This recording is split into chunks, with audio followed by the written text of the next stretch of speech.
Manchester United have received a massive blow in their pursuit of Manuel Ugarte. Reports from Spain saying that United are considering a late-minute bid for Dani Olmo, whose release clause expires tomorrow. Antony set to be shipped out this summer on loan, plus also a big injury blow for Jarrad Branthwaite. These are some of the stories we will be discussing on this evening's show. But before we get into that, please do me one small favour. Smash a like on today's video. Let's try and see 1,000 likes on this evening's show. And if this is your first time watching, please do subscribe to the channel. I'm live every single day at 8:30, 1:30 and 6 p.m. UK time. So if you want to keep up to date with all of your latest Manchester United transfer news and talk, this is your best way to do it. Make sure you get involved. Everyone is welcome. Right, let's start the show off by talking about Jarrad Branthwaite, shall we? Because we all know that Everton are in a complete mess financially. They were supposed to be being taken over today by a group called 777, and that deal has fallen through. So Everton will no longer be under new ownership, which means now they're in a complete mess financially again. They need to sell. They need to bring in money. Obviously, Amadou Onana is apparently going to join Aston Villa. We'll talk about him in a little bit. But it still looks like they are going to have to sell some players. And one of those players is, of course, Jarrad Branthwaite. Now, we have obviously submitted 2 bids for Jarrad Branthwaite at this point, 35 million, 45 million. But is there going to be a third bid for Jarrad Branthwaite? That's what we all want to know. How much will it be? And should we go for Branthwaite? Let me know in the comment section. I want you all to let me know right now. Should Manchester United test the waters with Everton and put in a cheeky bid for Jarrad Branthwaite? How cheeky would you be? There's your question. How cheeky should Manchester United be? Let me know in the comment section. 10 million? 20 million? Maybe even 30? What do you think? When I did the show this afternoon, I was feeling a little bit sorry for Everton. You know, I was thinking maybe we should throw them a bone. Maybe we should help them out. But the more I thought about it, I mean, they should have taken the 45 million when we offered it to them. I say we go back in. We say we'll give you 35. Good deal. Take it or leave it. And they probably would have to take it, I think, because they are in a complete mess. But I'm going to get a poll set up now. Should United sign De Ligt? Simple question. Anybody watching live, get involved in the poll. Anybody watching the video back on repeat, you can let me know in the comment section. The question is simple. Should Manchester United sign, not De Ligt, I meant to say Branthwaite, didn't I? I got my names mixed up. Let me change it. The question is this. Should Manchester United sign Branthwaite? Should United sign Branthwaite? Yeah, I would just effectively go back to Everton and say 35 million, 10 million in add-ons, take it or leave it. And I think they probably would have to take it because obviously this new ownership situation has completely messed them over. And it effectively now allows us to put in an offer which will have definitely not been accepted before, and Everton will probably be forced to take it. There is a slight problem though. Jarrad Branthwaite has apparently got injured in pre-season. This was reported a couple of hours ago on the Manchester Evening News, and he's been speaking about it as well. So the headline is this: Branthwaite absence explained. It says Manchester United target Jarrad Branthwaite has explained he is currently suffering with an injury that has forced him to miss Everton's pre-season game against Sligo. It says, speaking to Everton TV, he says, yes, I have an injury. I'll be back within the team in the next 2 to 3 weeks. It's nothing major. I can't wait to get back out there. So it maybe weakens Manchester United's position because if he's injured, he wouldn't be able to do his medical. He would fail his medical. So I think it's one we're probably going to have to wait a little bit longer into the window. But I have been told today that apparently Manchester United want to try and sign him by next week. He is still the number 1 target. They want him over De Ligt, and they're determined to get their man. Now, you're probably asking yourself, why do Manchester United want to sign Jarrad Branthwaite? And the main reason is his versatility. He can play at left back, which he did for most of last season for Everton. He can play as left-sided centre-back, and he can also play as right-sided centre-back. He's a very, very versatile defender. And if we get an injury crisis again next season, Jarrad Branthwaite would be the perfect player to have in that squad. If we could get him for 40 million, say 45 million, I would sign Branthwaite. I think he would be a good player to have around the club. And also, because of the homegrown quota in the Premier League, because I can't remember how many players have to be homegrown. If anybody knows in the chat, let me know. I think it's like 6 or 7 maybe. He would obviously count as one of those players. And I know De Ligt is the trendy name at the moment. I know everyone seems to want De Ligt, but I do still worry about De Ligt's injuries. Since the age of 19, right? De Ligt's 24 now. So over the last 4 years, De Ligt has missed on average 5 games per season, which is absolutely crazy. Mad. We've got a super chat coming in from James. He says, some towards a fan mate. We should up to 40 million, 5 million in add-ons. Thank you very much for your support, James. I really, really do appreciate it. I do actually have a fan, which I've just got set up in my room because it is so hot. It's boiling here in the UK today. It's like 27 degrees, which I'm sure there's going to be someone in the chat like, oh, I'm in Dubai and it's 45. As soon as the temperature goes above about 20 degrees in England, people absolutely lose it. People start going crazy. There's road rage. We're just not used to it in England. There's no air conditioning.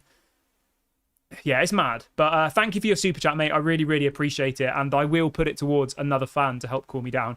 But jumping back over to De Ligt, as much as I think he's a good player, and as much as I think he did a great job under Erik ten Hag at Ajax, his injuries do concern me.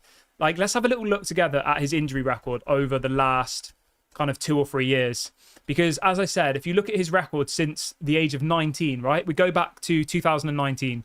In the 2019 season, he missed 19 games. The next season, he missed nearly 30 games. The season after that, he missed 2 games. Okay, that's good. And then the season after that was 20, and last season was 21. So, since 2019, every single year, De Ligt has missed 20 or more games, except for 1 season. But then another season, he missed 30 games.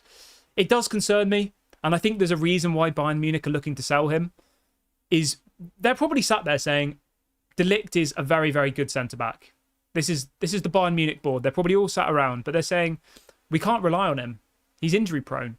It's like Luke Shaw, right? I assume most people who are watching the show today rate Luke Shaw. I think he's quality. I really, really like Luke Shaw.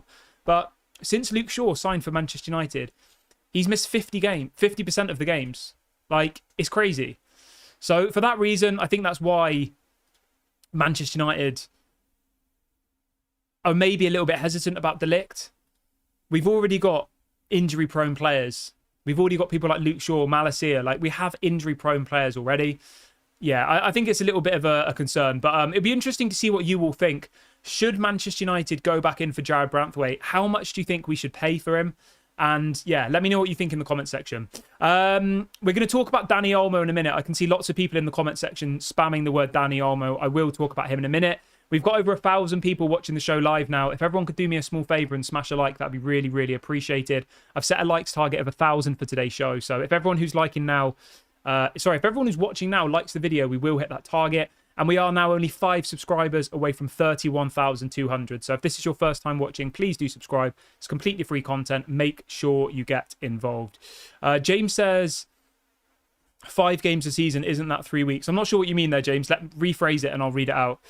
Mila says, we let Varane go because he was injury prone. Why are we signing another player who's injury prone? And then somebody in the chat says, apparently we need 8 homegrown players in our squad. Okay, fair enough. Right, okay, cool. Let's move on from that, though. Let's talk a little bit about Manuel Ugarte, because there's more issues with this deal. We were all hoping that Manchester United could loan Manuel Ugarte, but apparently PSG today have told Manchester United that the deal will be difficult unless they want to pay 70 million euros. All I can do is shake my head and take a deep breath. 70 million euros for Manuel Ugarte, a player who sat on the bench for PSG for most of last season. Where are they getting this figure from? Well, we know where they're getting this figure from, don't they? Don't we? We know they think we're stupid. We're not stupid. They want to go and spend that money on Joao Neves. They've already agreed a deal apparently with Benfica, 75 million euros for Joao Neves. They're trying to sign Victor Osimhen. We know where this money's going. They're trying to get 70 million euros for a player who's surplus to requirements, has been sat on the bench all season, and they only paid 50 million for him last year. I just think it's an absolutely stupid deal. And I somewhat hope that Ineos do an absolute madness here and go and sign somebody else. I hope that they go and hijack the Joao Neves deal. I hope that they go and get Amadou Onana, because if PSG think we are stupid enough to pay 70 million euros for Manuel Ugarte, then they've got another thing coming. Like, where are they getting that from? Where? It just annoys me. It really, really does. If it was someone who was a first-team player for them and started every single game, then I would understand. I would get it. 80 million euros would make sense.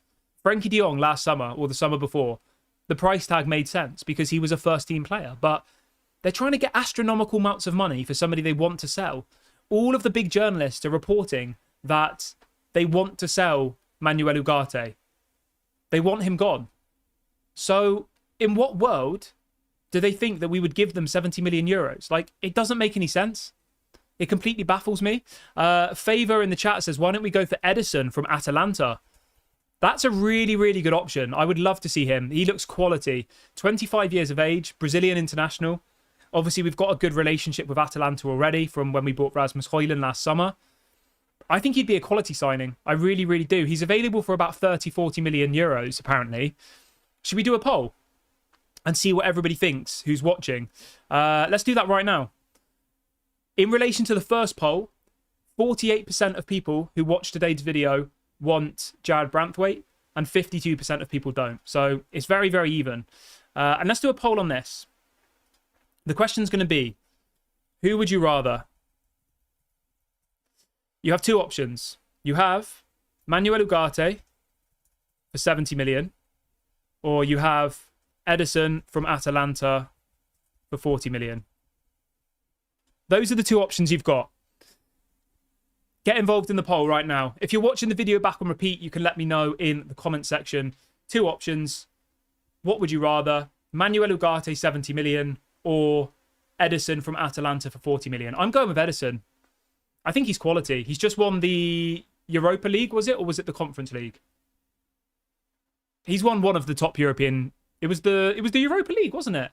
They beat Bayern Leverkusen. Yeah, he's just won the Europa League. Brazilian international. Quality player. And I think he would walk into our squad at the moment. I really, really do. So yeah, I would personally go for him. Karaz says in the chat, but Atalanta can't sell Cooper Miners and Edison. I mean, if we pay the right amount of money, they will. Somebody else is saying that apparently he's going to Saudi. I did not know that. Atalanta Edison going to Saudi. That's the first time I've heard that. Let me have a look if this is true. Let's have a little look. And let's see what else people are saying in the chat this evening. Cool Gamer Boy says, do you think Lenny Yoro will play tomorrow? Yeah, apparently. So for anybody who's unaware, Lenny Yoro trained at Carrington today. He signed yesterday and he was in first team training today. That's amazing. Absolutely amazing. Sam says he won't play tomorrow. How do you know, mate? He's been training with Lille for the last 2-3 weeks. He's match fit. Why would he not play tomorrow? People in the chat are thinking we're talking about the goalkeeper. Yeah. We're not talking about the goalkeeper, Edison. We're talking about the CDM from Atalanta. I was thinking, I've not seen Edison from Atalanta linked to Saudi at all. I was like, what? But yeah.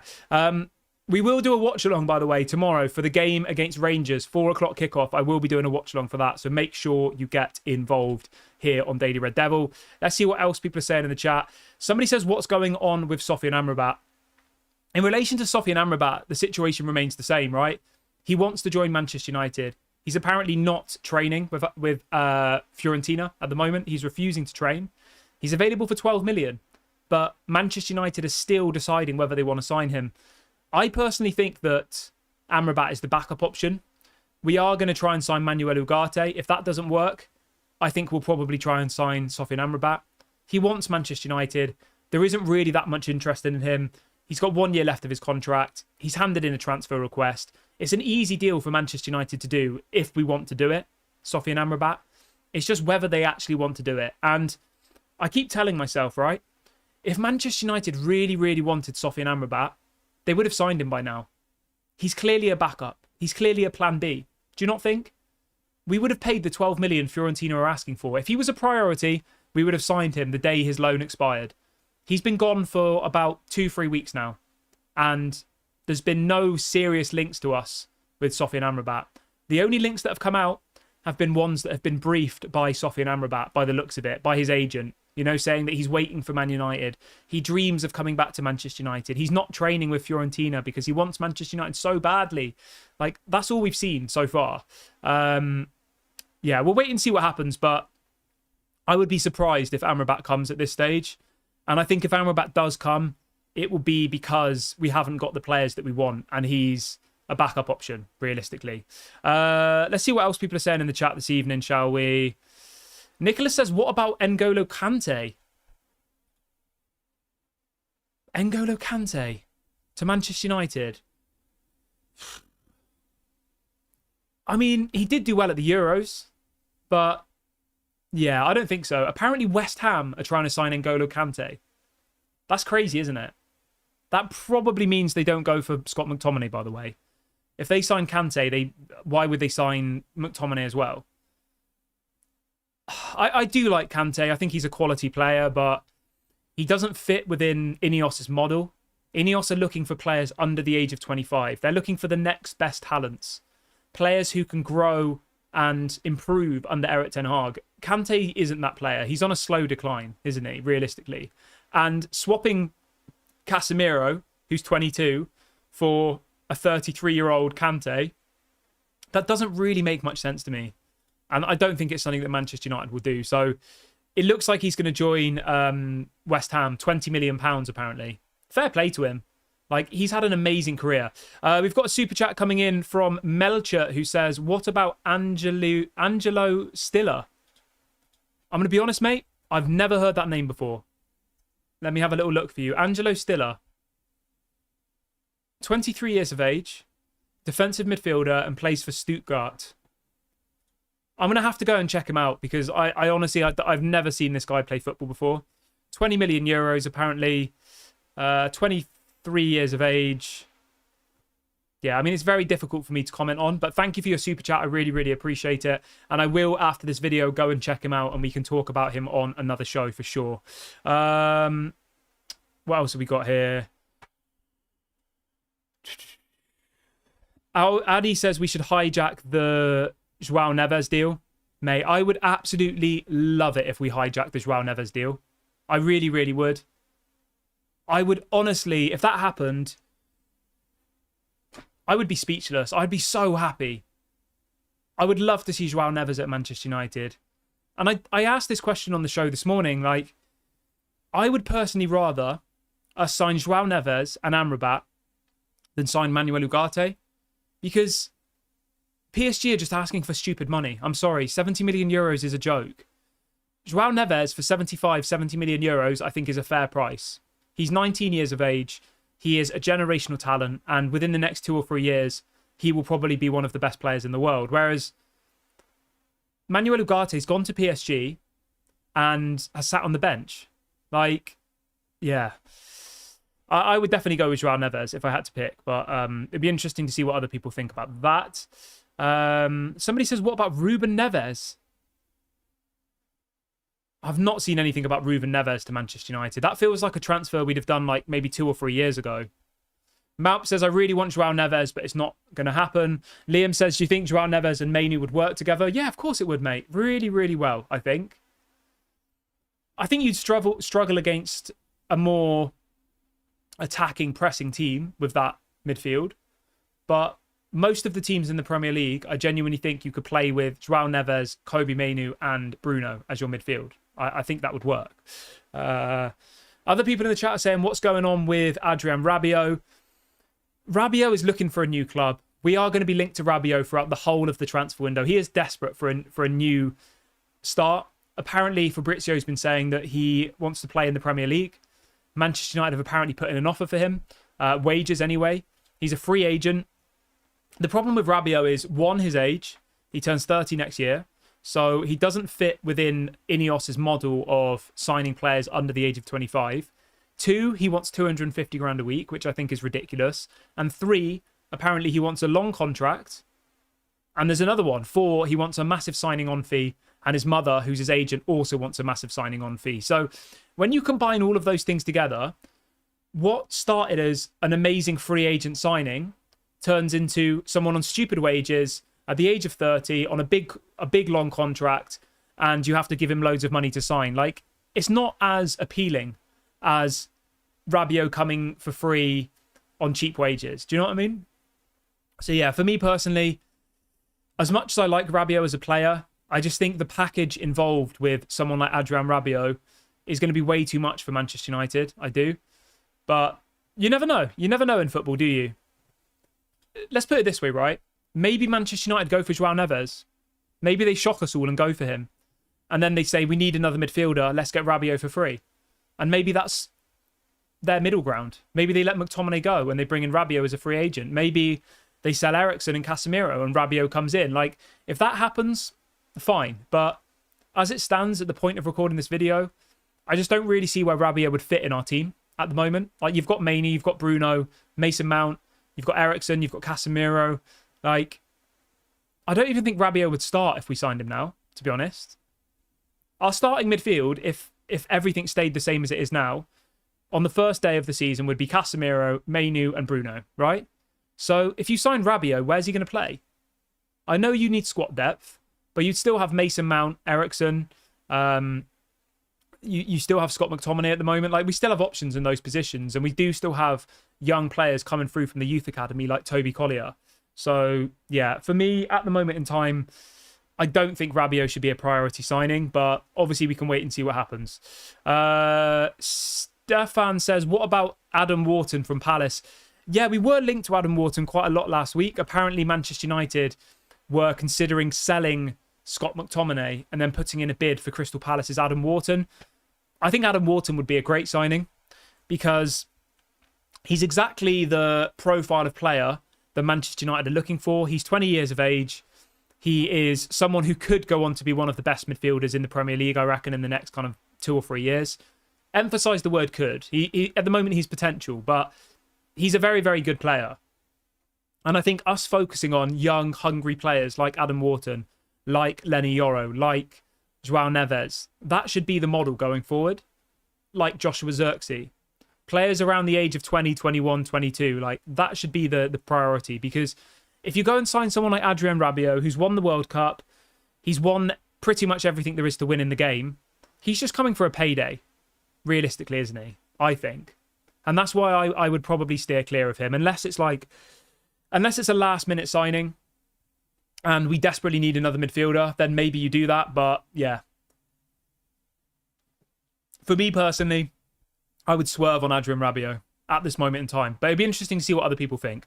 Paul says, what's going on with Malacia? Malacia's back on the grass.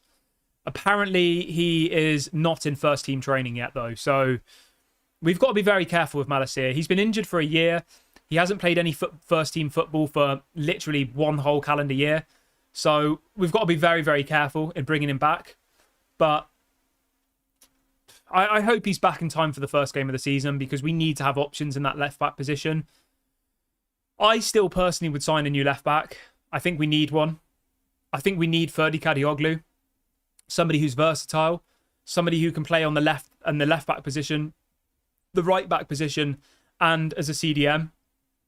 And I think he'd be the perfect option. I really, really do. But yeah, we'll wait and see what happens with that one. Yeah. Let me know what you think. Should we go for Ferdi Kadioglu? Let me know your thoughts in the comment section below. I definitely think we should. I think it would be a stupid decision if we miss out on him. Okay, cool. Let's move on to this story about Dani Olmo then, shall we? I'm going to do a poll on Dani Olmo and see what people think. So in relation to the last poll, 70% of people watching the video think we should sign Manuel Ugarte.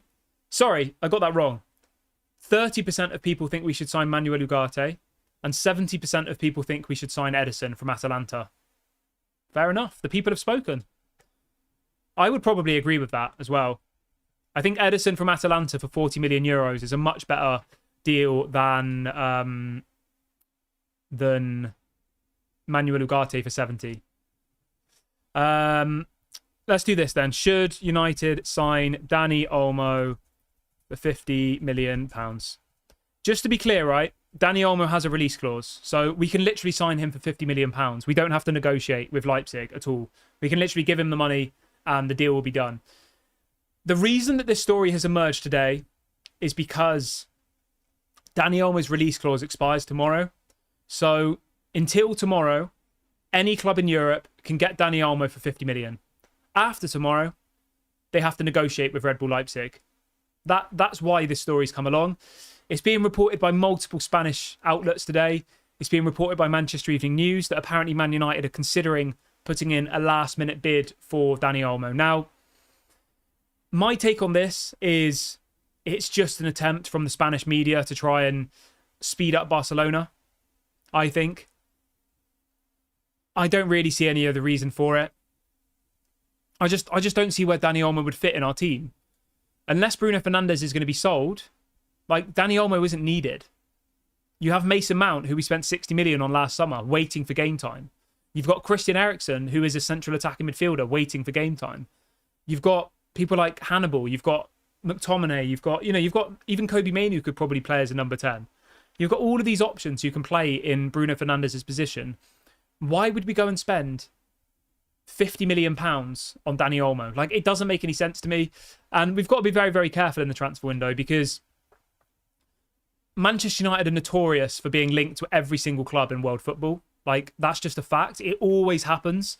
We're always linked to teams. And 99% of the time is because we're one of the biggest clubs in the world and they use us to try and bring in bids and to try and speed up deals. Like, that's the reality of it. And it always has been.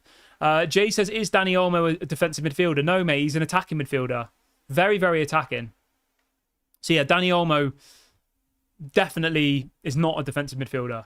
But in all fairness, just to give you fair reporting, he can play as a left winger and he can play as a right winger. So he is versatile. He would give Erik ten Hag lots of options across that attacking area.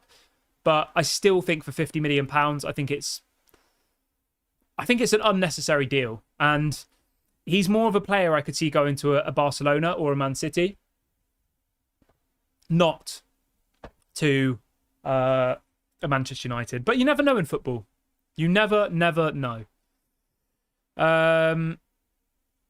There's a bit of breaking news coming out here, actually. And it looks like Manchester United are going to sign Chido Obi-Martin. And you're probably thinking, who the hell is that? He's a 16-year-old. He currently plays for Arsenal. Apparently, he's one of the most exciting young players in the Premier League. And apparently, he was at Carrington today. And apparently Manchester United are going to sign him. I think he might be a free agent. Let me just double check that. Yeah, free agent. Available now. I'll be honest, I've never seen this guy play football before. He's a centre forward.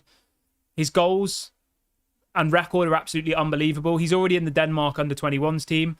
He got 32 goals last season in the under-18s Premier League team. In 20 games. 32 goals. That's crazy. And apparently it looks like he's going to sign from Arsenal.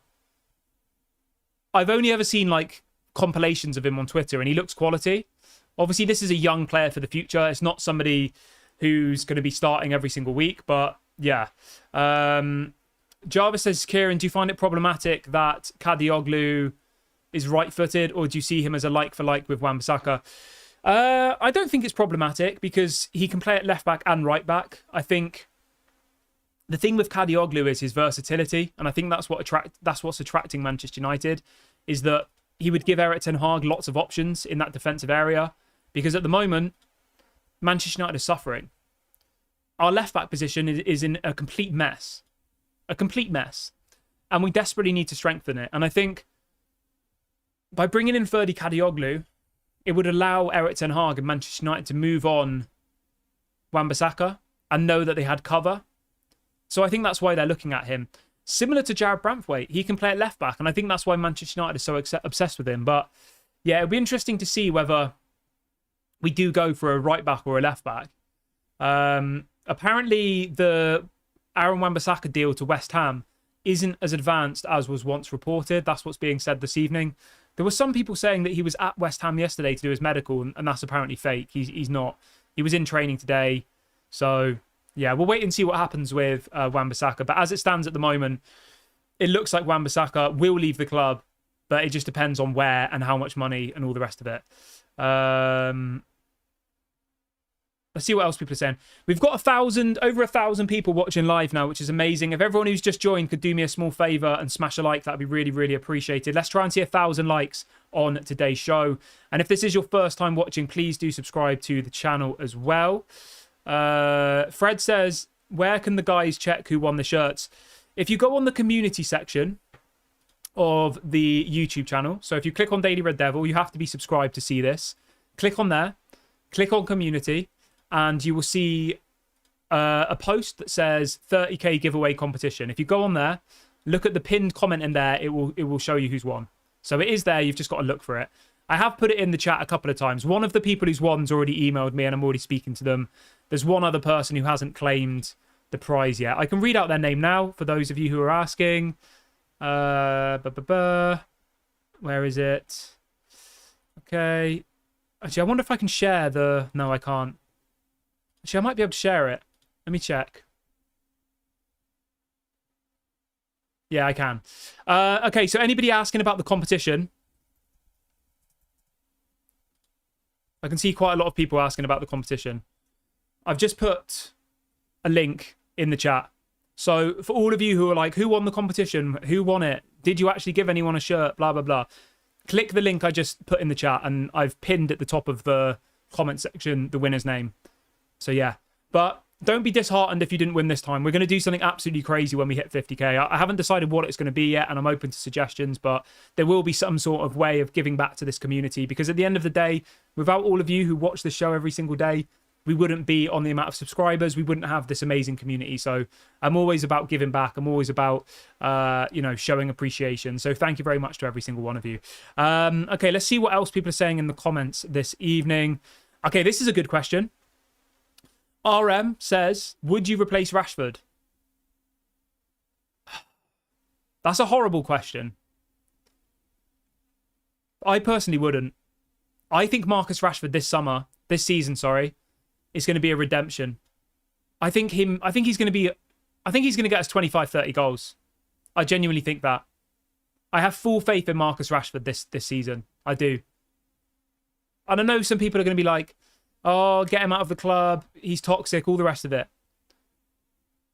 We can only get people out of the club who actually someone wants to buy. And the question that's been presented to me was, would I replace Marcus Rashford? If PSG offered us 100 million for Rashford, I would sell him. Yeah, of course I would. But that's not the reality. No one wants to buy Marcus Rashford. So all we can do now as Manchester United fans is back the player, get behind him, support him, give him time, and hope that he comes good this season. And I think he will. I really, really do. James says, could you give a shout out to my son, Ollie? Yeah, big up, Ollie. Hope you're doing well, mate. And big ups to you, James. But yeah, I personally wouldn't sell Marcus Rashford. Well, I would sell Marcus Rashford, but only if it was for stupid money. So it's a little bit of a double answer, you know? Somebody says, if we did sell Rashford, who would you sign instead? I really, really like Williams Jr. from Athletic Bilbao, but I think he's going to Barcelona. He would probably be my option if we were to replace somebody. Sorry, if we were to replace Rashford. But yeah, that's probably not realistic. There is obviously still the potential that that Marcus Rashford is of interest to PSG still, you know? Jay says, would you swap Rashford for Ollie Watkins? I don't think so. No, I don't think I would. Personally. No. Somebody says, what about Rafael Leao? I don't think Rafael Leao is any better than Rashford. I really don't. Like, if you go and look at Rafael Leao's stats over the last kind of 2 or 3 years, like, he's not any better than Marcus Rashford, I don't think. But you can let me know what you think in the comment section about that. Let's see what else we've got coming in. I'll read out one more question before we end the show. Melchett says, have you got any news on Xavi Simons? Xavi Simons has gone very, very quiet. Obviously, Bayern Munich are leading the race for him and Red Bull Leipzig. I think with Xavi Simons, it all depends on how the Manuel Ugarte deal progresses, to be honest. So, yeah. But I'm going to wrap the video up here, guys. It's been an amazing stream again tonight. Thank you very much for joining me. Please make sure to smash a like on the video before you leave. Please subscribe to the channel if you are new. We are only 5 away from 31,300 now. So let's hit that by the end of today. We're on the road to 50k. What's the target? By the end of August, 50k? I think it's doable. We can do it together. Yeah, so big ups to all of you. Make sure to leave a like, drop a comment, subscribe. This has been Daily Red Devil. I will speak to you all at 8:30 tomorrow morning. If anything breaks, I will go live. So make sure you get involved. Bye for now, everybody. Speak to you later.